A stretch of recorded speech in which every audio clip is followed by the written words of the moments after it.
I know कि मुझे life में क्या करना है, मुझे अपने गोल पॉइंट्स पता है और मुझे ये भी पता है कि मुझे कौन से स्टेप किस टाइम पे उठाना है, लेकिन ये लेजीनेस बीच में आ जाती है और मैं कभी कुछ नहीं कर पाती।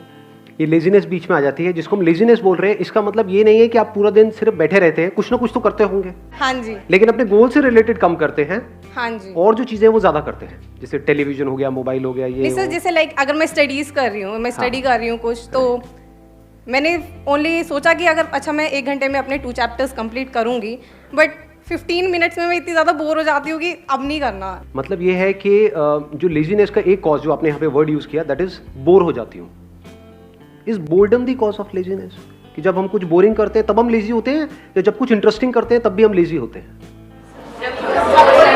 जैसे आज का सेशन यहाँ पे आना इंटरेस्टिंग लग रहा था या बोरिंग लग रहा था? आपके पेरेंट्स ने जबरदस्ती भेजा है आपको यहाँ पर, या उन्होंने रोकने की कोशिश करी थी फिर भी आप लड़ झगड़ के आ गए? हुआ होगा ऐसा भी किसी न किसी के साथ में, पिट पिटा के आए हैं, चाटे वाटे खा के आए हैं, व्हाटएवर। नींद कितनों को ढंग से नहीं आई? मतलब एक्साइटमेंट था, सुबह अपने आप अलार्म से पहले उठ गए। तो क्या हमको समझ आ रहा है, जिस काम में हमारा इंटरेस्ट होता है वहाँ पे हम कभी लेजी नहीं होते। और ये भी हो सकता है कि आपको कुछ इंटरेस्टिंग लगता है लेकिन मुझे बोरिंग लगता है, तो जैसे ही मेरे से वो काम करवाया जाएगा तो वहां पर मैं लेजी हो जाऊंगा। तो इसका जो कनेक्शन है बोर्डम से है। जैसे एक बीमारी होती है ना, उसके कुछ सिम्टम्स होते हैं, ये कॉज नहीं है बीमारी का। जैसे फॉर एग्जांपल आपका पेट खराब हो रहा है, तो वो सब सिम्टम्स हैं जो भी कुछ हो रहा है। बीमारी का जो कॉज है वो कुछ और है। अगर उस कॉज को हम समझ लेते हैं तो there is a strong possibility दोबारा से वो सिम्टम्स आने बंद हो जाएंगे। लेकिन अगर हम सिम्टम्स को ही ट्रीट करने की कोशिश करते हैं तो हर थोड़े दिन बाद वो आते रहेंगे जब तक कि कॉज वहां पर पड़ा हुआ है। तो आपको देखना है कि आप कॉज को ठीक कर रहे हैं लेजीनेस के, या सिम्टम्स पे काम कर रहे हैं। वो पता कैसे लगेगा? जैसे ही एक्सटर्नली कोई मोटिवेशन आता है, यानी मेरी वीडियो देखी या कोई एनर्जेटिक सा गाना सुना, कर हर मैदान फतेह और ये वो, आपने कहा अब तो फतेह करके ही रहूंगा। मतलब भैया यही तो गाना चाहिए था, मिल गया। हाँ, और सुना गाना या मेरा कोई सेशन देखा, एकदम से एक्साइटेड हो गए, एकदम से चार्ज अप हो गए, लेकिन उसकी थोड़ी देर बाद बैक टू नॉर्मल। तो इसका मतलब क्या है? आप सिर्फ सिम्टम्स पे काम कर रहे हो, और अगर बार बार ये काम करते भी रहो तो इससे कुछ होने वाला नहीं है। ये टेम्परेरी सॉल्यूशन है। देखोगे थोड़ी देर के लिए चार्ज अप हो जाओगे, फिर वापस से back to normal, back to normal, back to normal. दूसरा क्या है? परमानेंट। अगर आप इसके कॉज को अगर आपने पकड़ लिया है तो, कि एक्सटर्नली चाहे आपको कोई आकर के बोल रहा है कि मत करो मत करो, लेकिन आपके अंदर से आ रहा है कि नहीं, I am on the right path. ये बोले, वो बोले, वो बोले, कोई भी मुझे बोले, चाहे पॉजिटिव चाहे नेगेटिव, उससे फर्क क्या पड़ता है? मुझे करना है तो करना है। अब आपके ऊपर लेजीनेस हावी नहीं हो सकती। तो अगर ऐसा हो जाए तो काम हो गया। अब ऐसा कैसे होगा? वो सिर्फ तब हो सकता है जब अब किस तरह से हमारी ब्रेन काम करती है उसको ध्यान से समझ जाओ। हम क्या करते हैं, क्यों करते हैं, अगर वो हमको फंडामेंटल्स क्लियर हो जाए तो उन फंडामेंटल्स के बेस पे हम कोई भी इक्वेशन बना सकते हैं। Do you want me to go in the fundamentals, या फिर आपको स्टेप्स बताऊं? लेजीनेस से बाहर आना है, स्टेप 1 ये है, make a plan. Step 2 stick to it. Step 3 even if you don't stick to it, again stick to it. खत्म। आप कहोगे हाँ ये बढ़िया है, हाँ, वो ना आना कुछ नहीं है। तो थोड़ा सा इसको डीपली समझने की कोशिश करते हैं। हमारी ब्रेन, आपकी ब्रेन नहीं, मेरी ब्रेन नहीं, हमारी ब्रेन इसी तरह से काम करती है, based upon pleasure, seeking pleasure and avoiding pain. क्या हम सुबह से रात तक जो भी कुछ करते हैं ऐसे ही नहीं करते हैं? जैसे भी आप एक्ट कर रहे हो, अपने आप से झांक करके देखो अपने माइंड के अंदर, क्या हम ऐसे ही नहीं एक्ट कर रहे हैं? Based upon reward and punishment. अब ध्यान से समझना प्रॉब्लम क्या है। यहां पे एक बहुत बड़ा कॉन्फ्लिक्ट है, बहुत बड़ा कॉन्ट्रडिक्शन है। जो भी आप करना चाहते हो उसके लिए जो करना पड़ेगा वहां पर पेन है।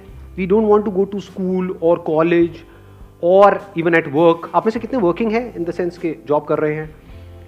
आप लोगों को काम पे जाने में मजा आता है, या जब महीने के एंड में जो मिलता है हाथ में उसमें ज्यादा मजा आता है? कि अगर बिना जाए मिल जाए तो अरे मजा आ गया। कि अभी अगर 6 days अ वीक है, वो 5 days हो जाए, 4 days हो, 3 days हो जाए, मजा ही आ जाएगा। मतलब समझ लो क्या हो रहा है। You want to avoid it, you want to avoid work and you want to get all the pleasures that comes through money. कि काम ना करना पड़े, मिल जाए फटाफट से जो मुझे चाहिए। तो अभी कॉन्फ्लिक्ट क्या है यहां पर? बहुत बड़ा कॉन्फ्लिक्ट है कि जो भी आप करने वाले हो उसका रिजल्ट आएगा बहुत बाद में, और ये भी श्योरिटी नहीं है कि रिजल्ट आएगा या नहीं आएगा। फॉर एग्जाम्पल किसी एंट्रेंस की आप तैयारी कर रहे हो, ये भी श्योरिटी नहीं है कि आप क्रैक कर पाओगे या नहीं कर पाओगे, और अगर ये श्योरिटी भी है तो कितने साल बाद जाके उसका रिजल्ट आएगा, 2 साल, 3 साल, 5 साल। लेकिन अभी हाथ में पॉपकॉर्न लिया और टीवी देख रहे हो, वहां पे प्लेजर कितनी देर में आया, इमीडिएट आ रहा है, तो ब्रेन क्या करेगी, इमीडिएट की तरफ ही जाएगी। ये पूरी की पूरी जड़ है जो हमको पकड़ में आ रही है। तो अब इसका रास्ता क्या है, इसका सॉल्यूशन क्या है? अब होता क्या है, एक मजेदार बात आपको बताऊं, हमारे पास गोल्स भी होते हैं, ड्रीम्स भी होते हैं, लेकिन तब भी हम पेटी प्लेजर्स में उलझ करके रह जाते हैं। करना कुछ चाहते हैं लेकिन करते कुछ और है, जिसका हमारे गोल से कोई कनेक्शन नहीं होता है। अपने गोल्स को पोस्टपोन, ऐसा क्यों होता है?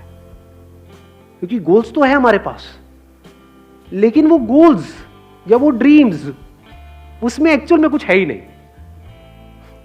मतलब उनको आप सपने तो बोल सकते हो, ड्रीम्स बोल सकते हो, क्योंकि ड्रीम्स किसके पास नहीं होते, सबके पास होते हैं। ड्रीम क्या है कि मैं अपने हाथ से एक रॉकेट बनाऊंगी, उसको मैं ना मार्स पे लेकर के जाऊंगी।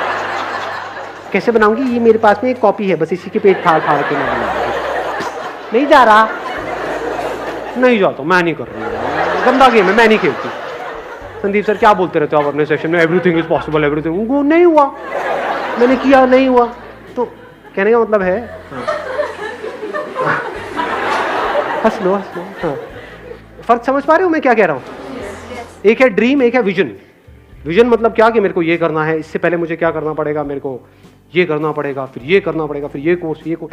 विजन को आप जितना क्लियरली देख सकते हो रियलिटी बनते हुए, और वो vision as good as real है आपके माइंड में, दुनिया के लिए नहीं है, हो सकता है आपके घर वालों के लिए भी नहीं है, but you know it for sure that I have a plan, a full proof plan. मैं कर जाऊंगा, मैं कर जाऊंगी, ये मेरी विजन है, इसको मुझे अचीव करना है इतने साल के, आई विल डू इट। तब वहां से ब्रेन में कुछ केमिकल्स रिलीज होने शुरू हो जाते हैं। जैसे कुछ खाते हैं जो हमको पसंद है तो कुछ केमिकल्स रिलीज होते हैं, डोपामिन रिलीज होता है। तो अभी प्रॉब्लम क्या है कि जो भी आपके ड्रीम्स हैं या गोल्स हैं, उसके बारे में अगर आप सोचते भी हो, बोलने के लिए बोलते हो कि हाँ मेरा ये ड्रीम है, गोल है, लेकिन उसकी वजह से कुछ भी अंदर रिलीज नहीं होता है। क्योंकि अगर होता तो आप रोक ही नहीं सकते थे अपने आप को, तब तो डिस्ट्रैक्शन का टॉपिक ही क्लोज हो गया। क्योंकि जहां ज्यादा रिलीज होगा वहीं पर आप जाओगे। ब्रेन को जहां पर ज्यादा सेंसेशंस होंगी, जहां पर ज्यादा मजा आ रहा होगा, अपने आप ही आप वो काम करने लग जाओगे। ऐसा ही नहीं हो रहा है सुबह से रात तक? जैसे कुछ वेबसाइट्स होंगी जहां पे आपको ज्यादा मजा आता है, तो उन पे नहीं जाते, या उन पे जाते हो जहां पे कम। अब आया कुछ समझ में? इन बातों को समझना बहुत जरूरी है, because we are talking about a permanent solution. यही टाइम है आप लोगों के पास में, अगर सिंसियरली इन चीज़ों को समझ लिया तो कुछ कमाल का हो सकता है। प्रॉब्लम क्या है, बेसिक जो ह्यूमन साइकी है, वो प्रॉब्लम ये है कि हमें कुछ करना ना पड़े, बस बैठे बैठे हमारे सारे काम हो जाए। कि सर ये जो आप बता रहे हो, विजन, ये वो ड्रीम को, इसके लिए बहुत कुछ करना पड़ेगा, कोई ऐसा रास्ता बताओ ना जो शॉर्टकट हो। तो इसके लिए ये जो बातें मैं कर रहा हूँ, इसको समझने के लिए आपके अंदर सेल्फ रिस्पेक्ट होनी चाहिए। जिनके अंदर सेल्फ रिस्पेक्ट होती है वो कभी भी आलसी नहीं मिलेंगे आपको। सेल्फ रिस्पेक्ट का मतलब क्या, कि मैं 18 साल से ऊपर हो गया हूं। आप में से कितने जो 18 साल से ऊपर हैं? हाँ, सारे हैं। तो दैट मीन्स कि अगर आपके अंदर सेल्फ रिस्पेक्ट है तो अगर है तो क्या आना चाहिए अंदर से, कि मुझे बैठे बैठे नहीं खाना है अपने माँ बाप का, फ्री में मुझे कुछ भी नहीं चाहिए, 1 रुपए भी नहीं चाहिए किसी से भी, चाहे वो मेरे माँ बाप हो चाहे कोई भी हो, अपने बेस पे कुछ करना है। ये सेल्फ रिस्पेक्ट हमारे अंदर होनी चाहिए। ऐसी बहुत कम लोगों में मिलती है। कहीं पे भी कोई ऑफर निकाल दो जहाँ पे ये बोल दो कि हाँ ये लकी ड्रॉ है, और लाखों लोग इकट्ठे हो जाते हैं इंग्लैंड, सब भिखमंगे भरे पड़े हैं। ये कैसी सोच है? आपको अपनी एक किस्सा सुनाऊं, मतलब एक बार गोवा में एक कैसीनो है, तो मैं और मेरा दोस्त वहाँ पे खेलने गए। तो मेरा जुआ खेलने का सीधा सा उसूल है कि जुए में मैं चाहे जितना मर्जी जीत जाऊँ, मैं उसको अपने पास रखूँगा नहीं, मैं हार के ही उठूँगा। मैं पहले ही फिक्स कर लेता हूँ अपने माइंड में कि इतना मुझे हारना है। लोग खेलते हैं जीतने के लिए, मैं खेलता हूँ हारने के लिए। अब आप कहोगे हारने के लिए क्यों खेलते हो, पागल हो क्या? अरे खेलने में मज़ा आता है ना। जैसे हम मूवी देखने जाते हैं तो वहाँ से कुछ मिलता थोड़ी है मूवी देखने के बाद में। आपने 1000 रुपये खर्चा तो क्या मिला एंड में? मूवी देखने में मज़ा आया। ऐसे ही जुआ खेलने में मज़ा आता है कभी कभी, रोज नहीं। तो सोचोगे जुआरी बैठा हूँ मैं। तो रूले गेम होती है, वो पता है आप लोगों को? उसमें नंबर्स होते हैं बहुत सारे, उसमें नंबर्स पे पैसा लगाना होता है। तो खेल रहे, पहले दिन खेले, वहाँ से मैंने शुरू किया था 2,000 रुपये से, जीतते जीतते 20-25 हज़ार रुपये हो गए। अगले दिन फिर खेले और वो दोस्त मेरा दूसरा जो साथ में था वो हारे जा रहा, रोए जा रहा, उस दिन पूरा दिन ही खराब, मतलब मैं क्या यार, मैं 15,000 रुपये डाउन हो गया, ये हो गया, मतलब ये हालत चल रही है उसकी। मैं यहाँ पे जीत के भी खुश नहीं, मेरे को खेलने में मज़ा आ रहा, अच्छा अब ऐसा होगा चलिए यहाँ लगाता हुआ करते करते 75-80 हज़ार रुपये मैं जीत चुका था 2,000 रुपये से। तो वहाँ पे जितने प्रोफेशनल जुआरी बैठे होते हैं कैसीनोज में, आप अगर कभी गए हो तो आपको पता होगा, जिनका रोज़ का होता है, मतलब उनकी शक्ल से पता लग रहा था घर बार सब बिक चुका है। मेरे को आ करके नहीं इशारा, भाई उड़ जा उड़ जा उड़ जा उड़ जा, मैं उड़ जा उड़ जा उड़ जा, मैंने भी ये गलती करती है, मैं कहा क्या मतलब, क्या उड़ जा, मतलब मैं जीत के चला जाऊँ? ये जुआरी कैसे बनते हैं? जीत करके बनते हैं, हार करके बनते हैं? कोई भिखारी कैसे बनता है? जब उसको भीख मिलती है तब बनता है भिखारी, या भीख नहीं मिलती है तब बनता है? जिसको नहीं मिलेगी, उसने कोशिश करी भीख मांगने की, उसको मिली ही नहीं, वो कहेगा नहीं भिखारी बनती मिलने है ही नहीं। जिसको मिल गई वो भिखारी है, जो जीत गया वो जुआरी है। तो ये बेसिक से फंडे हैं लाइफ के। तो मेरा फंडा क्या है कि चाहे जितना मर्जी हो जाए, तो 75-80 हज़ार रुपये कैसीनो के भी बंदे वो सब एक्साइटेड हुए पड़े कि अगर मैंने ये लगा दिया एक नंबर पे तो उसका 35 गुना या 36 गुना हो जाता है। तो उनकी भी एक लिमिट होती है कैसीनो की। तो सबकी हवा टाइट थी, क्योंकि मैं पागलों की तरह खेल रहा था, क्योंकि मेरे को जीतना ही नहीं था, मैं तो हारने के लिए खेल रहा था ना। समझ लो, और लोग जीतने के लिए खेलते हैं, हारने से उनकी फटती है, मेरा ऐसा कुछ था ही नहीं। वहाँ पे मैंने क्या किया, वो पूरा का पूरा पैसा यानी 70-80 हज़ार रुपये एक नंबर पे लगाया और उठ गया वहाँ से। उस नंबर की आने की प्रोबेबिलिटी क्या थी? 1:35। तो सारे मेरे को नहीं इसमें से कुछ तो रख ले, चल होटल का खर्चा ही निकल जाएगा। क्या पागल है क्या, होटल का खर्चा, मैं जुए के पैसे से होटल का खर्चा निकालूंगा, जुआरी हूँ क्या? तो वहाँ पे रखा और मैं उठ करके बाहर चला गया। बाद में दोस्त ने आकर के बता दिया मुझे कि नहीं आया। और अगर वो आ जाता तो 70,000 × 35 करना कितना हुआ?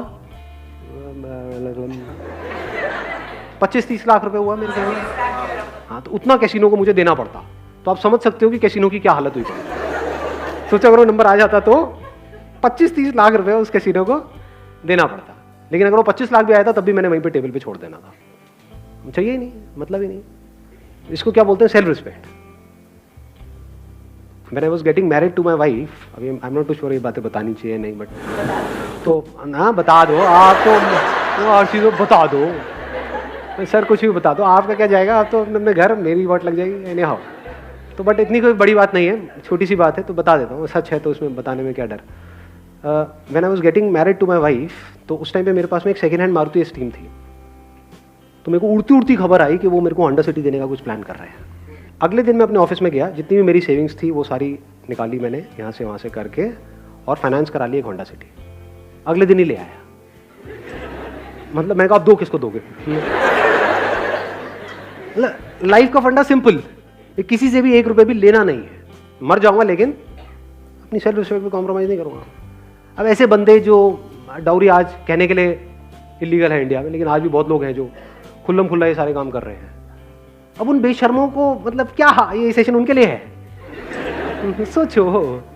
अब वो बंदा आकर के पूछेगा सर मेरा आलस कैसे खत्म हो? अबे तू पहले दहेज लेने के बारे में तो बंद कर सोचना। हाँ, बैठे बैठे फ्री का खाने के चक्कर में है, तूने किया क्या उसके लिए जो भी तुझे मिला? तो पहले आपको अपने आप से पूछना है मैं क्या कर रहा हूँ, यहाँ पे स्क्रीनिंग कर रहा हूँ। अगर आपके अंदर सेल्फ रिस्पेक्ट है ही नहीं, यानी आपको फ्री में कहीं से कुछ मिल जाता है तो आप बड़े खुश हो जाते हो, जुए के पैसे से आप बड़े खुश हो जाते हो, दहेज के बारे में सोचते रहते हो सुबह से रात तक कि हाँ मेरे को कितना मिलेगा, मेरी मार्केट वैल्यू क्या है। अगर इस तरह की आपकी सोच है तो ये सेशन आपके लिए नहीं है। सो ये सेशन किन लोगों के लिए है? जिनके अंदर सेल्फ रिस्पेक्ट है। जब सेल्फ रिस्पेक्ट होती है तो फिर हम रास्ते ढूंढते हैं कि लूंगा तो नहीं किसी से भी 1 रुपये भी, तो अब कैसे, मतलब खुद को ही लायक बनाना पड़ेगा। तो वहां से लेजीनेस जड़ से खत्म होती है। क्योंकि मैंने आपको बताया ना, माइंड 2 तरह से काम करता है, एक है प्लेजर, सीकिंग प्लेजर, एक है अवॉइडिंग पेन। यानी कि अगर आप पूरे दिन ये सोचते रहो कि मुझे अपने किस पेन को अवॉइड करना है, और वो पेन जिसको आप अवॉइड करना चाहते हो वो पेन उससे बड़ा होना चाहिए जो पेन आपको हो रहा है वो काम करने में जो आपको करना पसंद नहीं है। आया ऊपर से गया। हाँ, पढ़ने में पेन होता है, लेकिन अगर नहीं पढ़े तो इस थॉट से अगर आपको पेन होने लग जाए कि अगर मैं नहीं पढ़ा तो मेरे जो माँ बाप हैं उनकी हालत बद से बदतर होने वाली है, ये सोच करके अगर आपको उससे ज्यादा पेन होता है जितना आपको पढ़ने में होता है तो अपने आप ही पढ़ने लग जाओगे। और दूसरी तरफ से मैंने क्या बोला है कि प्लेजर, यानी ऐसी सेंसेशन अंदर से रिलीज हो वो सोच करके विजन के बारे में जो उससे बड़ी हो, जो छोटी मोटी चीज़ों में, तो कामयाब हो जाओगे। और क्या कर सकते हो अगर इसको इंटेलिजेंटली यूज करना है तो? बोरिंग इंटरेस्टिंग का भी हमको फंडा समझ आया। तो अगर कोई काम बोरिंग है, अगर उसको इंटरेस्टिंग बनाना आ जाए आपको, या उसको इंटरेस्टिंग तरीके से करो, तो भी काम हो गया। जैसे मेरे 11th में मैथ्स में बड़े अच्छे नंबर आए थे। मेरे स्कूल में ज़्यादातर बच्चे 11th में फेल हो गए थे मैथ्स में, मेरे बड़े बढ़िया नंबर आए थे। क्यों? क्योंकि हमारे जो मैथ्स के सर थे स्कूल में, उनसे मैं ट्यूशन पढ़ने जाता था, और एक भी ट्यूशन मैंने मिस नहीं करी, एक भी क्लास मिस नहीं करी। क्यों नहीं करी? नहीं, इसलिए नहीं कि वो बहुत अच्छा पढ़ाते थे, अरे नहीं नहीं नहीं, क्योंकि आज जो मेरी बीवी है वो भी वहां पढ़ने जाती थी।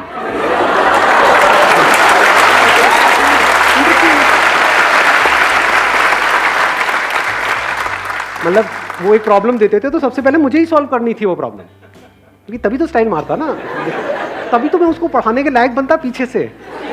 तो समझे? नहीं आई बात समझ में? हाँ, मुझे इस लायक बनना था उस टॉर्चरस क्लास में जो मुझे बिल्कुल भी पसंद नहीं थी। ना मुझे वो सर पसंद थे, ना उनके पढ़ाने का तरीका पसंद था, कुछ भी पसंद नहीं था, कुछ और पसंद था। तो बोरिंग से बोरिंग भी क्लास इंटरेस्टिंग हो, एक भी क्लास मैंने मिस नहीं करी। बेटा मैं सर को कहता सर एक्स्ट्रा क्लासेस जितनी मर्जी, सर क्यों नहीं, सर व्हाई नॉट। दिमाग लगाओ ना कि बोरिंग से बोरिंग काम को भी मैं इंटरेस्टिंग से इंटरेस्टिंग कैसे बनाऊं। ऐसा कौन सा ट्यूशन सेंटर है इस सब्जेक्ट के लिए यहाँ, इसके लिए यहाँ, इसके लिए यहाँ, 5 ही तो सब्जेक्ट हैं, तो 5 अलग अलग चूज करो, अपना काम खत्म, हो गई पढ़ाई। अब कहाँ का मोटिवेशन चाहिए जी आपको? अब आपकी माँ बाप आपको रोक पाएंगे वहां पे जाने से? अब ये नहीं कि सारी यही हरकतें करने लग जाए, सारे मजनू हो जाए, पढ़ाई लिखाई होनी नहीं। But I am just giving an idea. मैंने आपको क्या बोला अभी, अगर आपने ध्यान से सुना है तो, I am talking about the fundamentals. अब इन फंडामेंटल्स को आपको कैसे यूज करना है वो आपके ऊपर है। ज्यादातर हमारा दिमाग क्या चलता है, आइदर और में चलता है। जैसे मैं बात करता हूँ अपने किसी सेशन में कि भाई मोबाइल की ये प्रॉब्लम्स है, तो लोग सामने से क्या बोलते हैं, सर क्या मोबाइल छोड़ दें? अरे अबे खच्चर, अबे घोचू, मैंने कब कहा कि मोबाइल छोड़ दे? और मोबाइल क्यों छोड़ना है? बट उसकी अगर आपको प्रॉब्लम समझ आएगी तो चांसेस है कि उसकी वजह से जो प्रॉब्लम हो रही है वो कम हो जाए आपकी लाइफ में थोड़ी सी। वो आपको देखना है कि आपको कम करना है, छोड़ना है, या जैसे चल रहे हो वैसे ही चलना है। That is your call.